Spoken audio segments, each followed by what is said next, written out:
الحمد لله رب العالمين والعاقبة للمتقين والصلاة والسلام على سيد الأنبياء والمرسلين وعلى آله وأصحابه أجمعين ومن تبعهم بإحسان إلى يوم الدين أما بعد فأعوذ بالله من الشيطان الرجيم بسم الله الرحمن الرحيم فاعلم أنه لا إله إلا الله واستغفر لذنبك صدق الله العظيم۔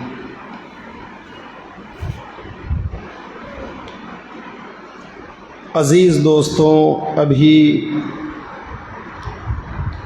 گزشتہ کا ایک ہفتہ خاص طور پر اس ملک کے باشندوں نے، جن میں تمام مذہب کے لوگ شامل ہیں، آزادی کے 75ویں سال کی تکمیل پر امرت مہوتسو کے نام پر کافی جشن منایا، آزادی کو سیلیبریٹ کیا۔ اس کے لیے ترنگا ریالیاں نکالی، طرح طرح کے نعرے لگائے، جلسے کیے، پروگرامز کیے، کئی میٹنگز کیے۔ ہر طریقے سے ملک کے ساتھ محبت کا اظہار کیا گیا۔ ملک سے محبت اپنی جگہ پر، ملک سے محبت کے سلسلے میں اللہ کے نبی صلی اللہ علیہ وسلم کی جلی تعلیمات ہے جو ہم سب کے لیے مشعل راہ ہے، لیکن ساتھ ہی ساتھ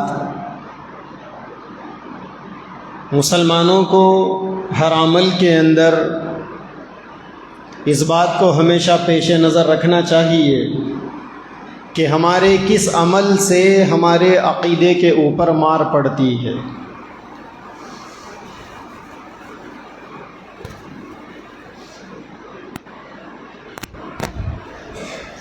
مسلمان ایک مسلمان ہونے کی حیثیت سے ہر قسم کے فنکشنز اٹینڈ کرنے کا مجاز نہیں ہے۔ کچھ پابندیاں ہیں، کچھ مذہبی مجبوریاں ہیں، اور انہی پابندیوں اور انہی مذہبی مجبوریوں کا لحاظ کرنے سے آدمی کا ایمان باقی رہتا ہے۔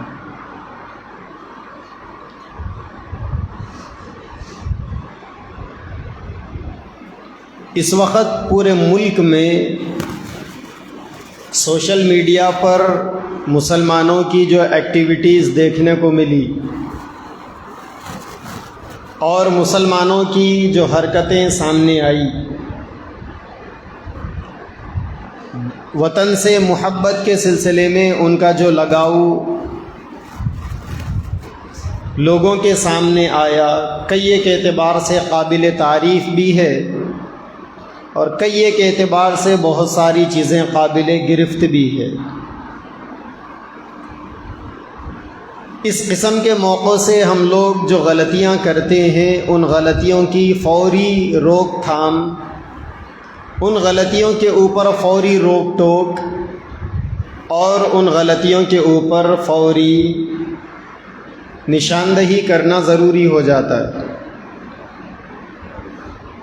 وطن کی محبت یہ ہر انسان کو اللہ تبارک و تعالی نے فطری طور پر دلوں میں رکھ دی ہے۔ اللہ کے نبی صلی اللہ علیہ وسلم جب نبی بنائے گئے اور غار حرا کے اندر جب آپ کو پہلی وحی آئی تو آپ کی غمخوار بیوی ہم سب کی ایمانی اور روحانی ماں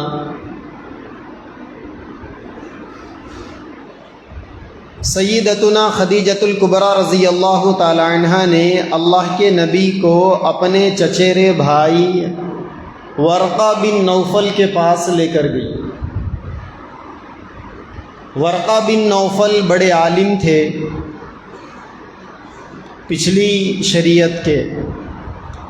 سیدنا عیسیٰ علیہ السلام اور سیدنا موسیٰ علیہ السلام کی مذہب کی تعلیمات حضرت ورقہ بن نوفل کو بہت ازبر تھی۔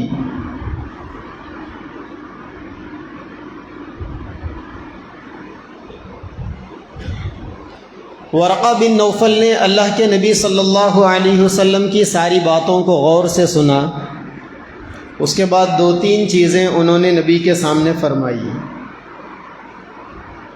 ان میں سے ایک چیز حضرت ورقہ نے یہ بھی کہا کہ محمد ان قریب تمہاری قوم تم کو تمہارے وطن سے نکال دے گی۔ تو اللہ کے نبی صلی اللہ علیہ وسلم نے باوجود یہ کہ اس سے پہلے بہت سی باتیں آپ کے سامنے ایسی آئی تھی جو انسان کے لیے وقتی طور پر ذہنی الجھن اور ذہنی ٹینشن کا سبب بن سکتی ہے۔ جیسا ورقہ نے کہا کہ تمہاری قوم تمہاری دشمن بنے گی، تمہاری باتوں کو نہیں مانے گی، تمہاری مخالفت کرے گی۔ تو اللہ کے نبی کے دل میں یہ خیال آنا فطری بات تھی کہ میں جب اچھی بات لوگوں کو بتاتا ہوں تو لوگ مجھ سے دشمنی کیوں کریں گے، میری باتوں کو لوگ کیوں ٹھکرائیں گے، کیوں میری باتوں کو لوگ نہیں مانیں گے۔ تو یہ باتیں ایسی تھی جو فطری طور پر آپ کے دل میں یا کسی بھی انسان کے دل میں پیدا ہونا ضروری ہے۔ لیکن اللہ کے نبی نے سب سے زیادہ حیرت، سب سے زیادہ افسوس جس بات پر کیا وہ کچھ اور ہی تھی۔ وہ بات تھی جب ورقہ نے کہا کہ محمد آپ کی قوم آپ کو اپنے وطن سے نکال دے گی، لوگ آپ کا سوشل بائیکاٹ کر دیں گے، یہاں سے آپ کو نکال دیں گے، آپ کو کہیں دور دوسری جگہ جا کر رہنا پڑے گا۔ تو اللہ کے نبی صلی اللہ علیہ وسلم کو یہ بات بڑی عجیب محسوس ہوئی۔ یہ بات سن کر اللہ کے نبی صلی اللہ علیہ وسلم حیرت میں پڑ گئے کہ میری قوم مجھے گھر سے کیوں نکالے گی، میری قوم مجھے وطن سے کیوں نکالے گی۔ تو یہاں سے ایک بات یہ سمجھ میں آئی کہ وطن سے جو محبت ہے وہ فطری چیز ہے۔ وہ نبی کو بھی وطن سے محبت تھی، اسی لیے جب نبی سے یہ کہا گیا کہ آپ کو آپ کے وطن سے نکالا جائے گا تو وہ بات سن کر ان کو بھی تھوڑا سا حیرانی محسوس ہوئی۔ چنانچہ جب اللہ کے نبی کو مکہ چھوڑنا پڑا اور واقعی آپ کو مکہ سے نکلنے پر مجبور ہونا پڑا اور اللہ کے حکم سے آپ مدینہ جانے کے لیے ہجرت پر آمادہ ہو گئے، جب آپ جا رہے تھے تو کتابوں میں لکھا ہوا ہے کہ راستے میں بار بار پیچھے کی طرف پلٹ کر مکہ کی طرف دیکھتے اور بار بار یہ کہتے کہ اے مکہ تو مجھے عزیز ہے، میں تجھے پسند کرتا ہوں، اگر تیرے لوگ مجھے نکلنے پر مجبور نہ کرتے تو میں کبھی تجھے چھوڑ کر نہ جاتا۔ اللہ کے نبی کے اس عمل سے وطن کی محبت کا اندازہ ہوتا ہے۔ اسی لیے ایک دفعے پر اللہ کے نبی نے فرمایا کہ اگر اللہ تعالیٰ نے اسلام میں ہجرت کا مقام اگر نہ رکھا ہوتا تو میں کبھی بھی مکہ کو نہ چھوڑتا۔ اللہ تعالیٰ نے اسلام کے اندر ہجرت کا مقام رکھا تھا، اسی لیے اللہ کے نبی صلی اللہ علیہ وسلم نے مکہ کو چھوڑا تھا۔ ایک جگہ پر اللہ کے نبی صلی اللہ علیہ وسلم کے بارے میں اللہ کے نبی نے ایک جگہ پر یوں بھی ارشاد فرمایا، جب آپ مکہ مکرمہ گئے، مکہ سے مدینہ گئے تو مدینہ منورہ کے اندر اللہ کے نبی صلی اللہ علیہ وسلم نے مدینہ سے یہ کہا کہ مدینہ میں تجھ سے بے انتہا محبت کرتا ہوں۔ ایک جگہ پر اللہ کے نبی نے فرمایا کہ اے اللہ ہمارے دلوں میں مکہ مدینہ کی محبت ایسا ہی پیدا فرمائیے جیسا ہم مکہ سے محبت کرتے ہیں۔ اللہ کے نبی نے مدینہ سے اٹوٹ محبت کا اظہار فرمایا، اور آپ نے مدینہ کی چیزوں کے لیے برکت کی دعائیں بھی کی. آپ نے مدینہ کے لیے برکت کی دعائیں کی، کیونکہ انسان جہاں پر رہتا ہے، جس جگہ پر انسان کا گھر ہوتا ہے، اس کے بیوی بچے ہوتے ہیں، اس جگہ سے محبت ہونا یہ فطری بات. اسی لیے اللہ کے نبی جب کبھی بھی کسی سفر میں جاتے، سفر سے جب آپ کی واپسی ہوتی اور مدینہ قریب ہوتا، تو اللہ کے نبی صلی اللہ علیہ وسلم اپنے جانور کو تیز تیز دوڑاتے. مدینہ پہنچنے کے لیے آپ اپنے جانور کو تیز تیز دوڑاتے. کبھی کوئی پوچھتا تو آپ کہہ بھی دیتے کہ مدینہ کے اندر میرے گھر والے ہیں، مدینہ کے اندر میرا گھر ہے اور مدینہ میرا ٹھکانہ ہے، مجھے مدینہ سے محبت ہے. تو یہاں سے یہ سمجھ میں آیا کہ وطن سے محبت کرنا اللہ کے نبی کی زندگی سے بھی ہمیں سبق ملتا ہے. جب وطن کی محبت مسلمانوں کو ان کے مذہب سے ملی ہے تو کون مسلمان ہے جو اپنے وطن سے محبت نہیں کرے گا؟ لہٰذا اس وطن کے لیے اسی کا نتیجہ ہے کہ ہمارے اکابر نے، ہمارے بڑوں نے، ہزاروں کی تعداد میں علماء کرام نے اس وطن کو آزاد کرانے کے لیے قربانیاں دی، اور علماء کرام کے اشاروں پر، ان کے فتووں کی روشنی میں چلتے ہوئے لاکھوں مسلمانوں نے ہندوستان کی آزادی کے لیے قربانیاں دی. اگر وطن سے محبت کا کوئی پہلو سامنے نہ ہوتا تو علماء ہندوستان چھوڑ دیتے. آج آپ دیکھیں، جب سے یہ سرکار آئی ہے 2014 میں، ڈاٹا نکال کر دیکھیں آپ، 2014 سے لے کر آج تک کوئی دن ایسا نہیں گزرا جس میں 20 سے 25 ہندوستانی روزانہ انڈیا کی نیشنلٹی کو چھوڑ رہے ہیں. انہوں نے دیکھ لیا کہ اس ملک کے اندر نہ ہمارا فیوچر ہے، نہ ہماری اولاد کا فیوچر ہے. جس ملک کے اندر نفرت کی کالا بازاری ہو، جس ملک کو چلانے والے سسٹم کے اندر نفرت اور آپسی لڑاؤ کے ایجنڈے پر کام کرنے والے ہو، اب اس ملک کے اندر نہ ہمارا فیوچر، نہ ہماری اولاد کا فیوچر، نہ ہمارے کاروبار کا فیوچر. کوئی بھی انسان دنیا کے اندر کتنا ہی بڑا نفرت کا پجاری کیوں نہ ہو، بات جب اس کے ذات پر، اس کے پیٹ پر آتی ہے تو پھر پوری انبھکتی کا بخار اتر جاتا ہے. تو ایسے ہی لوگ 2014 سے لے کر اب تک گزشتہ کے مکمل 8 سالوں میں ہر دن 20، 25، 30 لوگوں کے ایوریج کے حساب سے ہندوستان کی نیشنلٹی کو چھوڑ رہے ہیں، دوسرے ملکوں میں جا کر بس رہے ہیں. اس کے اوپر اگر بات کریں گے تو لمبی چوڑی ٹاپک ہو جائے گی، اس پہ بات نہیں کرنا ہے. وہ لوگ اس وجہ سے وطن چھوڑ رہے ہیں کیونکہ ان کے پاس مذہبی اعتبار سے وطن سے محبت کا کوئی آپشن نہیں ہے. مسلمانوں کے پاس ہے، ہمارے بڑوں کے پاس تھا. ہمارے مذہب میں وطن سے محبت کا بڑا آپشن موجود ہے، اسی لیے ہمارے بڑوں نے بائی چوائس ہندوستان کو اپنے وطن بنانے پر راضی ہوئے. باوجود یہ کہ ہمارے بڑے جب فیصلہ کر رہے تھے اس وقت ہمارا ملک، ہمارے مسلمان اقلیت میں تھے، مائنارٹی میں تھے، اور یہاں اس زمانے میں بھی فرقہ پرستی بہت زیادہ چلتی تھی. مسلمانوں کو مارنے کے نعرے، ان کی مسجدوں کو شہید کرنے کے نعرے، مسلمانوں کو فائنانشیلی ان کے ہاتھوں کو کترنے کی پلاننگیں اس زمانے میں بھی ہوتی تھی. لیکن اس کے باوجود ہمارے بڑوں نے یہاں پر رہنے پر رضامندی کا اظہار کیا، مرضی سے رہے. وہ کیوں؟ وطن کی محبت ہے. یوں اس طریقے سے وطن کو چھوڑ کر نہیں جا سکتے. لیکن دو چیزیں ہیں، ایک ہے وطن پرستی اور دوسرے ہے وطن پسندی. ایک ہے اپنے وطن کی محبت کرنا، اپنے وطن کو، اپنے ملک کو پسند کرنا، اور دوسرے ہے اپنے ملک کی پوجا کرنا، اپنے ملک کی عبادت کرنا. مسلمان پہلے سے لے کر آج تک اور قیامت تک جب تک زندہ رہے گا اس ملک کی وطن پرستی تو کر سکتا ہے، لیکن مسلمان وطن پسندی تو کر سکتا ہے، لیکن وطن پرستی نہیں کر سکتا۔ ہم اس ملک کو اپنے جان سے زیادہ چاہ تو سکتے ہیں، لیکن ہم اس ملک کی عبادت نہیں کر سکتے۔ کیوں؟ کیونکہ اللہ تبارک و تعالی نے ہمیں صرف اپنی عبادت کے لیے پیدا کیا ہے۔ فَاعْلَمْ أَنَّهُ لَا إِلَٰهَ إِلَّا اللَّهُ، جان لو کہ اللہ کے علاوہ دنیا میں تمہارا کوئی اور معبود نہیں ہے۔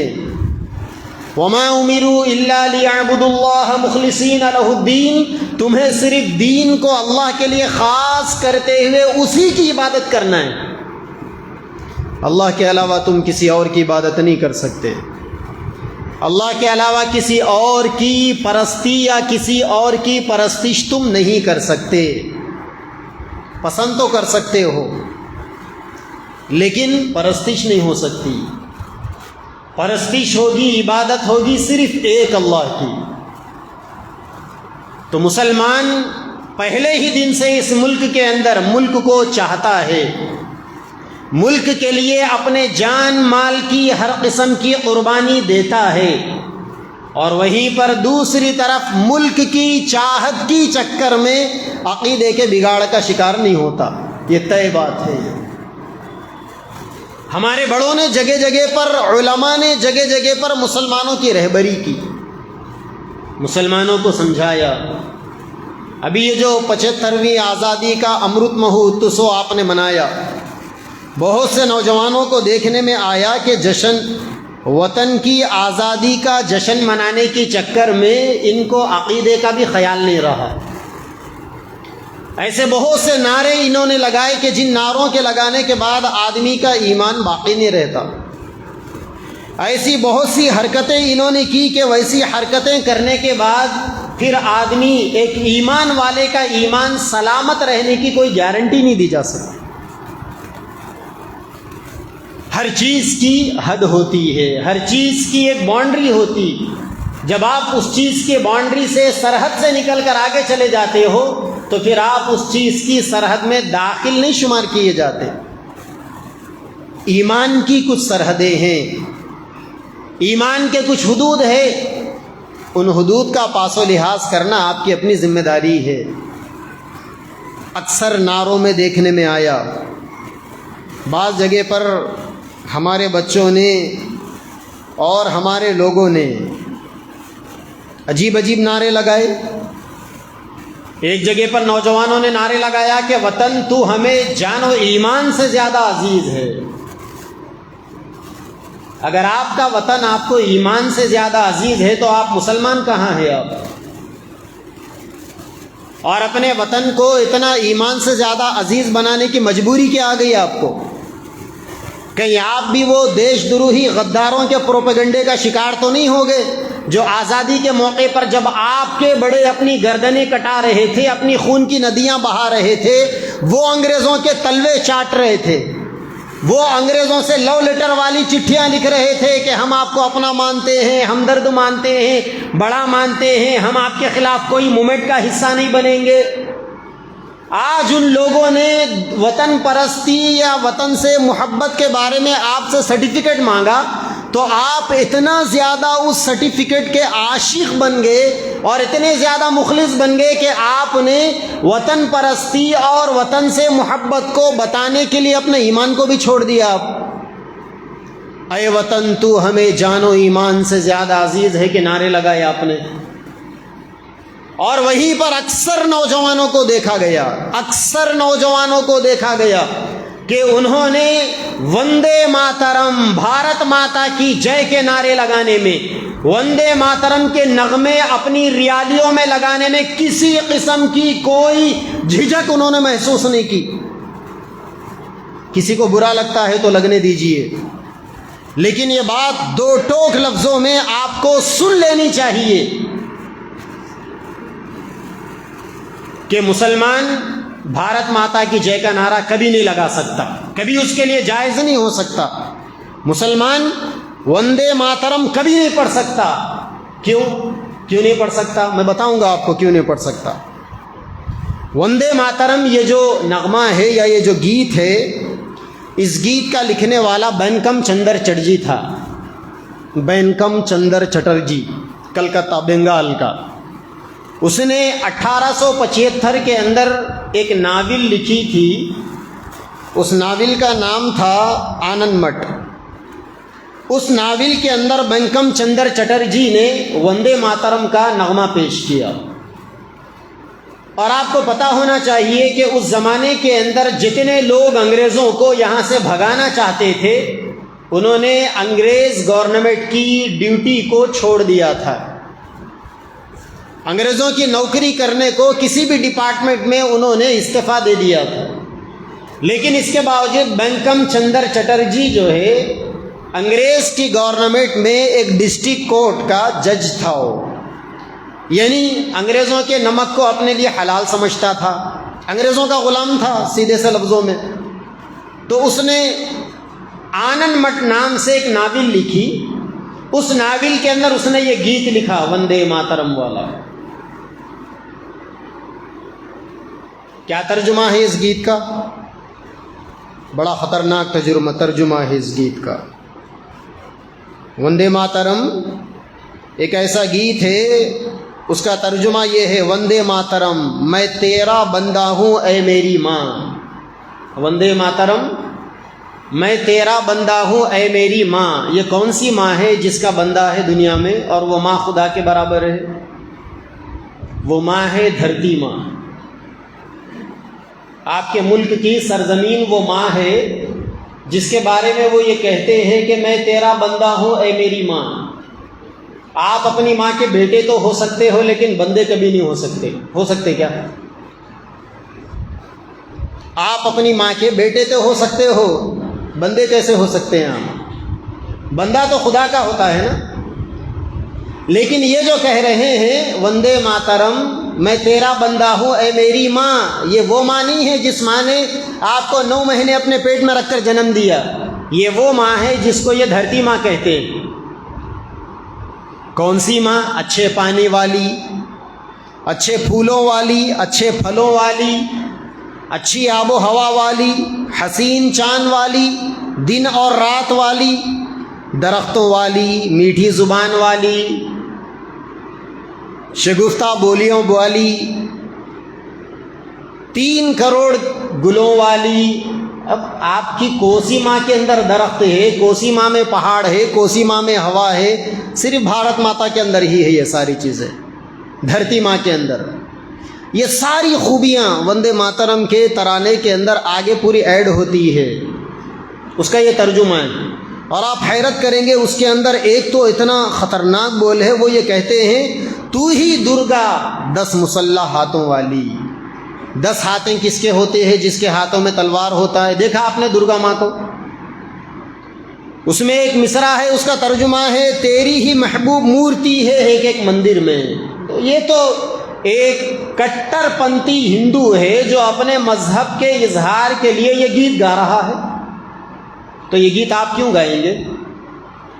اچھا، وہ کہتے ہیں میں تیرا ہی بندہ ہوں اے میری ماں، سکھ دینے والی، برکت دینے والی۔ دنیا میں کون سی ماں آپ کو سکھ دیتی اور دنیا میں کون سی ماں آپ کو برکت دیتی؟ جس ماں نے آپ کو پیدا کیا، کم از کم وہ تو ماں اتنی مجبور ہے اللہ کے قانون کے سامنے کہ وہ نہ آپ کو سکھ دے سکتی ہے نہ وہ آپ کو برکت دے سکتی ہے۔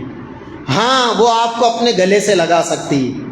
اور کسی بھی بیٹے کے لیے ماں کے چھاتی میں، ماں کے گلے میں وہ سکون ہے کہ اس کے دل کے اندر بے چینی کی کتنی ہی بڑی آگ کیوں نہ جل رہی ہو، اگر ماں اس کو گلے لگا لے تو پھر اس کے دل کے اندر چین و سکون کی لہر دوڑ جاتی ہے۔ یہ تو ماں کی ممتا ہے جو اللہ تبارک و تعالیٰ نے دنیا میں رکھا ہے۔ لیکن مطلق طور پر دنیا کے اندر کون سی ماں انسان کو سکھ دیتی ہے اور برکت دیتی ہے؟ تو یہ وندے ماترم کا ترجمہ ہے جس کے ایک ایک بول کے اندر شرک بھرا ہوا ہے، جس کے ایک ایک بول کو ادا کرنے سے انسان کا ایمان باقی نہیں رہتا۔ 1857 کے اندر یہ بول بولا گیا۔ اس کے بعد جب آل انڈیا کانگریس کمیٹی کے پریزیڈنٹ تھے لالا لاجپت رائے، تو انہوں نے نعرہ لگایا، انہوں نے ایک اخبار نکالا، ایک میگزین نکالا جس کا نام تھا وندے ماترم۔ اس کے بعد اس نغمے کو پبلسٹی ملی، یہ نغمہ اس کے بعد پبلک میں مشہور ہوا۔ پھر اس کے بعد ڈاکٹر راجندر پرساد جو ہمارے آزاد ہندوستان کے پہلے راشٹرپتی تھے، وہ یہ چاہتے تھے کہ یہ نغمہ راشٹر گیت بن جائے، قومی ترانہ بن جائے یہ نغمہ۔ اور آپ کو حیرت ہوگی، آج جو قومی ترانہ ہے آپ کا جن گن من ادھینایک جیا ہے، یہ قومی ترانہ ڈاکٹر رابندر ناتھ ٹیگور نے کہا تھا، اور انہوں نے 1911 کے اندر یہ ترانہ کہا تھا۔ پوری ہندوستان میں سب سے پہلے وندے ماترم کے گیت کو طرز میں پڑھنے والے ڈاکٹر رابندر ناتھ ٹیگور تھے۔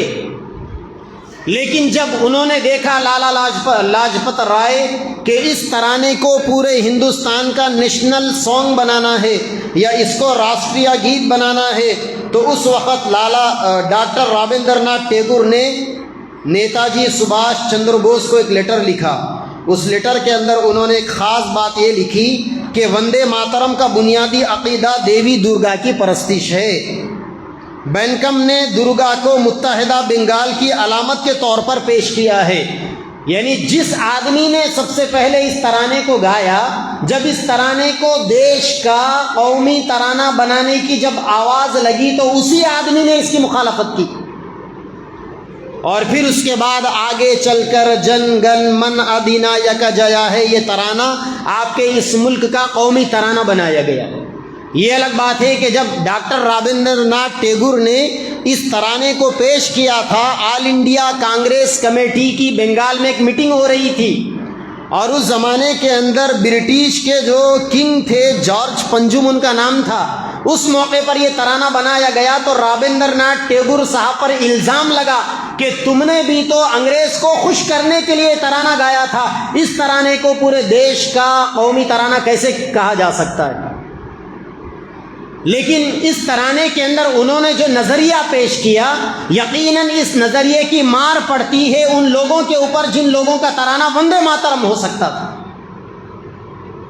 آج ہمارے بچے ریالی میں آزادی سے ترانہ لگا کے گھوم رہے ہیں، نہیں معلوم یہ نادانوں کو، بھارت ماتا کی جے کے نعرے لگا رہے ہیں۔ ابھی ایک محلے میں آپ کے میں گزر رہا تھا، چھوٹے بچے کسی گھر کے اندر بھارت ماتا کی جے کے نعروں کی آواز سننے میں آ رہی، ماں باپ مر گئے، آپ کو نہیں معلوم کون سے بول کے کیا مطلب ہوتے ہیں۔ اپنے بچوں کے دین و ایمان کو بچانا بنیادی فریضہ ہے، آپ کیوں اتنے زیادہ ڈرے ہوئے ہیں، سہمے ہوئے ہو؟ آپ کو اپنی دیش بھکتی بتانے کے لیے ایسے بولنے پڑیں گے جس سے آپ کافر بن جائیں گے، آپ کا ایمان باقی نہیں رہے گا۔ آپ کو سوچنا چاہیے، عقل اور خرد کے ہوش کے ناخن لینے چاہیے۔ آپ لوگوں کی بھی ریالی نکلی تھی نا نوجوانوں کی، بسم اللہ مسجد سے ڈی جے لگا کے، اس میں بھی بج رہا تھا یہ واہیات والا گانا۔ جب تم علماء سے کٹ کے آگے بڑھو گے، یہی درندگی ہوگی تمہاری زندگیوں میں۔ پیٹوں کو اگر چیرا جائے الف نہیں نکلتا۔ سیلفی بنانے کا اتنا بڑا شوق ہے، اتنا جنون ہے، کمبختوں بدعقلوں کو یہ بھی نہیں معلوم کہ کون سا کام کرنے کا کون سا کام نہیں کرنے کا۔ ایک میڈیا والے نے مجھے فون کیا، ان لوگوں کی بائک ریالی نکلی تھی نا، حب الوطنی بتانے کے لیے، دیش سے محبت بتانے کے لیے، تو ایک میڈیا والے نے مجھے فون کیا، اتنے بچوں نے ریالی نکالی، ایک بھی ڈھنگ کا ویڈیو یا ایک بھی ڈھنگ کی فوٹو نہیں ہے۔ میں نے کہا کیوں چاہیے فوٹو؟ کہنے لگے کہ میڈیا میں کوریج کرنے کے لیے، یہاں ہر کوئی اپنی اپنی فوٹو بنانے میں مست تھا، اس کو کیا ضرورت ہے سب کی فوٹو بنانے کی؟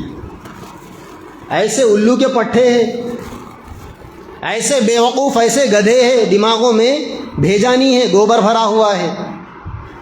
جو گندگی سپٹک ٹینک میں ہونی چاہیے غلطی سے یہاں آ گئی، وہ گندگی۔ ڈسپلن نام کی کوئی چیز نہیں، یہ خدا کا نام لینے والے، یہ نبی کا نام لینے والے، جس نبی نے ساری دنیا کو ڈسپلن سکھایا، اس نبی کے کلمہ پڑھنے والوں کو ڈسپلن نہیں معلوم۔ بھیڑواڑا، بکریوں کا مندہ، سامنے والی بکری گری، اس کو دیکھ کے پیچھے والے گرے، تیسرے گرے، چوتھے گرے، پورا مندہ گرا اس کے اندر۔ اور جب فلیگ ہوسٹنگ کا مسئلہ آیا اپنے آپ کو 30 مار خاں سمجھ کے سامنے آ کے فوٹواں بنا رہے ہیں. یہ بسم اللہ مسجد، یہ مدرسہ، یہاں بھی ہوئی فلیگ ہوسٹنگ، میں نہیں تھا. ہر سال ہوتا تھا میں ہی، اب شاید ضرورت محسوس نہیں ہو رہی ہماری. کوئی بات نہیں، تمہارے نہیں بلانے سے کسی کی عزت گھٹ جاتی کیا؟ جاہلوں کا امام بننے کا ہم کو کب شوق تھا؟ فلیگ ہوسٹنگ ہوئی، بعد میں فوٹوز دیکھا. ہماری مٹپلی کے سب سے پہلے جید، نیک، صالح عالم دین حضرت مولانا زبیر صاحب بھی موجود تھے اس میں. فوٹوؤں میں دیکھ رہا ہوں تو ان کو بازو میں دھکے مار کے سورما جن کا پیٹ چیرے تو الف نہیں نکلتا، فوٹو میں سامنے ٹھہرے ہوئے. عالموں سے آگے جانے کی اوقات ہو گئی ان کی. جاہلوں کو نہیں معلوم عالم سے آگے جانے کا کیا مطلب ہوتا. امام کے سامنے کون ہوتا بولو؟ ارے کون ہوتا امام کے سامنے؟ جنازہ ہوتا. تم تو چلتے پھرتے جنازے ہو گئے. تم اتنا بڑا عالم، اتنا نیک انسان تمہارے درمیان میں موجود ہے، تم اس کو بازو میں لگا کے فوٹو اتر رہی. کیا اوقات تمہاری؟ میں بتاتا ہوں، سنو تمہاری اوقات. ریالی نکالے، ریالی آ کے بسم اللہ مسجد پہ ختم ہوئی، ادھر اذان ہوئی. ریالی میں جتنے ترکوڑاں تھے اس کے بعد اتنے مسلمان نہیں تھے نماز میں، ظہر کی نماز میں. یہ کیا ہو رہا ہے یہ سب؟ اب ان لوگوں کو کیا فرق پڑنے والا ہے جو مؤذن کی اذان کو سن کر مسجد میں رہ کر گھروں کو جانے کے لیے تیار ہو جائے تو ان کو کیا فرق پڑتا؟ وندے ماترم بول رہے ہیں کہ بھارت ماتا کی جے بول رہے ہیں. انسان بنو انسان. یہ ان لوگوں سے ہی بولنا ہے جو نانسنس پنا کرے. ورنہ ماشاءاللہ اب بھی بہت سے سمجھدار لوگ ہیں. بہت سے علاقوں کے اندر ایسے پروگرامز ہوئے جہاں بڑے بڑے لیڈروں نے سامنے علماء کو رکھا. دیندار لوگ، سمجھدار لوگ ہیں. پورے ملک کے اندر بڑی مثال قائم کی ہمارے لوگوں نے. ایک صاحب نے مجھے کہا کہ ہر علاقے کے اندر علماء لیڈ کر رہے تھے، مٹپلی میں آپ کیوں اعلان نہیں کرے؟ میں بولا ایسے جاہلہ ہیں بول کے نہیں کرا. آیا سمجھ میں؟ ہر علاقے کے اندر علماء ریالی نکالے، مٹپلی میں مفتی صاحب کیوں نہیں نکالے؟ دور دور جا کے مفتی صاحب پروگرامز کر رہے ہیں، لوگوں کو کھڑا کر رہے ہیں، اسی لیے نہیں کر رہے. مفتی صاحب سے بھی بڑے بڑے ڈگری ہولڈر ہیں نا، اس لیے نہیں کر رہے یہاں پر. اسی لیے یہ تو ختم ہو گیا نا. یہ آزادی کا امرت مہوتسو 22 کو ختم ہو جائے گا. یہ 22 کے دن یہ ختم ہو جائے گا. یہ الگ بات ہے کہ یہ جو ہر گھر ترنگا کے ذریعے سے آپ کے آنکھوں کے اوپر یہ ترنگا پٹی کے طور پر بھی باندھ دیا گیا تاکہ آپ جابس کے بارے میں سوال نہ کریں، تاکہ آپ اپنی سیفٹی کے بارے میں سوال نہ کریں، تاکہ آپ اپنی انمپلائمنٹ کے بارے میں سوال نہ کریں، تاکہ آپ ملک کی سیکورٹی کے بارے میں سوال نہ کریں، تاکہ آپ مہنگائی کے بارے میں سوال نہ کریں، تاکہ آپ بے روزگاری کے بارے میں سوال نہ کریں. وہ سارے سوالوں کو ترنگے کے کفن میں لپٹنے کے لیے تھا یہ سب. اسی لیے کام سب کرنا میاں، لیکن اپنے عقل کو کھلی رکھنا، دشمنوں کے ارادوں کو، ان کے خیالات کو سمجھنا، بہتی گنگا میں ہاتھ نہیں دھو لینا. اب 22 اگست کے بعد جب آپ کے گھروں سے ترنگا اترے گا تو اس کے بعد دیش میں کوئی ایشو ہی باقی نہیں رہے گا.